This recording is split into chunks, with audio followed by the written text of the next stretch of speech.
इतना कहना चाहता हूं कि आजकल राजनीति का एक नया ट्रेंड चला है। जिन लोगों के नीचे ज़मीन नहीं होती है वो लोग बड़े नेता पर झूठा अनर्गल आरोप लगाते हैं। आपके ही पार्टी से आवाज़ें आई कि जो पैर छूने तक के पैसे लिए जाते हैं लगातार और आरोप लगे लगातार कि अपना दल को ख़त्म किया जाएगा, तो किस तरीके के ये आरोप हैं कि आसमान में थूकते हैं तो वापस वो आपके ऊपर ही गिरता है। ये लड़ाई पिता के अधिकारों पर किसी के द्वारा ज़बरदस्ती कब्जा करने की लड़ाई है। हम 2014 से भारतीय जनता पार्टी के नेतृत्व में एनडीए का अंग हैं और आगे भी हम एनडीए का अंग के रूप में ही चुनाव लड़ेंगे। उत्तर प्रदेश की राजनीति में फिर एक बार अपना दल सोनेलाल पटेल ने अपना राष्ट्रीय अध्यक्ष चुन लिया है और इस बार भी हजारों की तादाद में कार्यकर्ता मौजूद रहे। साफ तौर से तैयारी 2024 की है। नया राष्ट्रीय अध्यक्ष फिर से चुने गए हैं अनुप्रिया पटेल के रूप में। हमारे साथ आशीष पटेल मौजूद हैं जो उत्तर प्रदेश सरकार में मंत्री भी हैं। सर ये बताइए कि अब इस बार जो चुनेगी दोबारा क्या नई नीति होगी, अब क्या नया होगा? अपना दल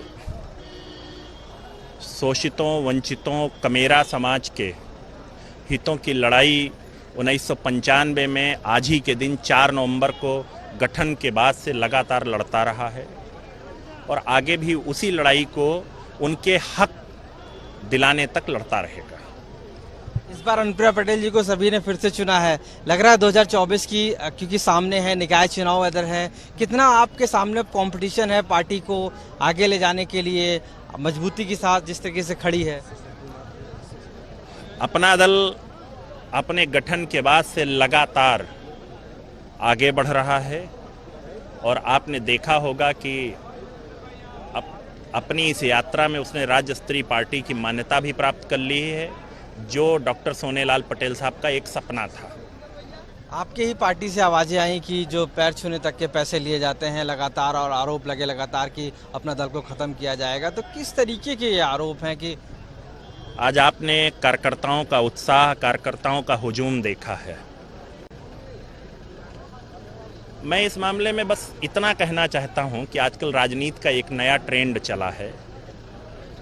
जिन लोगों के नीचे ज़मीन नहीं होती है वो लोग बड़े नेता पर झूठा अनर्गल आरोप लगाते हैं और हमारे मीडिया के साथी टीआरपी पाने के चक्कर में उनको दिखाने की कोशिश करते हैं। तो दोनों का काम हो जाता है, मीडिया को टीआरपी मिल जाती है और ऐसे जिनके धारा में जिनके पांव नहीं होते हैं ऐसे नेताओं को कुछ टीवी मीडिया के माध्यम से दिखने का अवसर मिल जाता है। लेकिन जब वास्तविक धरातल पर ऐसे लोग आते हैं तो उनको अपनी असलियत कुछ ही समय में पता चल जाती है। ये आपको भी पता है कि जब आप आसमान में थूकते हैं तो वापस वो आपके ऊपर ही गिरता है। एक बड़ा आरोप लगाया, तो क्या आप लोग भी कोई एक्शन लेंगे खिलाफ ऐसे लोगों के? देखिए, मेरा तो इस मामले में बड़ा स्पष्ट मत है। जवाब उसको दिया जाता है जिसको जवाब देने की जरूरत होती है। हमारे सारे कार्यकर्ता, आपने भीड़ देखी है, ये सब देखा है, तो कार्यकर्ता ने अपने आप जवाब दे दिया है। मुझे क्या बोलने की जरूरत है? निकाय चुनाव सामने है, क्या साथ में लड़ेंगे अब इस बार कि अपने दल के साथ में, सहयोगी दल के साथ में, या कुछ स्ट्रेटजी और? देखिए, अभी हम अपने संगठन को मजबूत करने पर लगे हैं और हर पार्टी चुनाव लड़ना चाहती है। मैं तो बस इतना कहना चाहूँगा कि हम 2014 से भारतीय जनता पार्टी के नेतृत्व में एनडीए का अंग हैं और आगे भी हम एनडीए का अंग के रूप में ही चुनाव लड़ेंगे। माननीय प्रधानमंत्री नरेंद्र मोदी जी की नीतियों को जन जन तक पहुंचाने का काम हमारी पार्टी कर रही है और डॉक्टर सोनेलाल पटेल साहब के सामाजिक न्याय के मिशन को भी आगे ले जाने का काम कर रही है। सवाल है आशीष जी कि आज भी अनुप्रिया पटेल जब बोल रही तो उन्होंने कहा कि अपनों से हमें ज़्यादा वो है कि अपने ही हमारे दुश्मन हैं, अपने ही षड्यंत्र करते हैं। पल्लवी पटेल समाजवादी पार्टी से जुड़ी हुई हैं, लगातार वो जो है आप पे हावी हैं। उन्होंने यहाँ तक कहा कि जो बहन की हमने प्रॉपर्टी नहीं ली, बहन ने, हमने भी छोड़ दी है।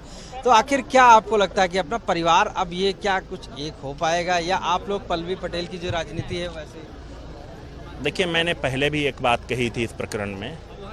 जिस दिन सबसे छोटी बेटी डॉक्टर साहब की जो अमन पटेल जी हैं, जिस दिन उनके साथ अन्याय जो हुआ है उनकी पूरी संपत्ति से जो उनका हक था उसको वापस कर देंगे और इसके लिए जो जिम्मेदार लोग हैं माफ़ी मांग लेंगे। उस दिन ये पूरे परिवार की लड़ाई एक ख़त्म हो जाएगी और पूरा परिवार एक हो जाएगा। ये लड़ाई पिता के अधिकारों पर किसी के द्वारा ज़बरदस्ती कब्जा करने की लड़ाई है, बस मैं इतना ही कहूँगा। तो आशीष पटेल साफ तौर से मानना है कि अब पूरी तरीके से अपना दल आगे बढ़ रहा है और 2024 की तैयारी कर रहा है। लखनऊ से कैमरा पर्सन गौरव के साथ आशीष श्रीवास्तव, यूपी तक।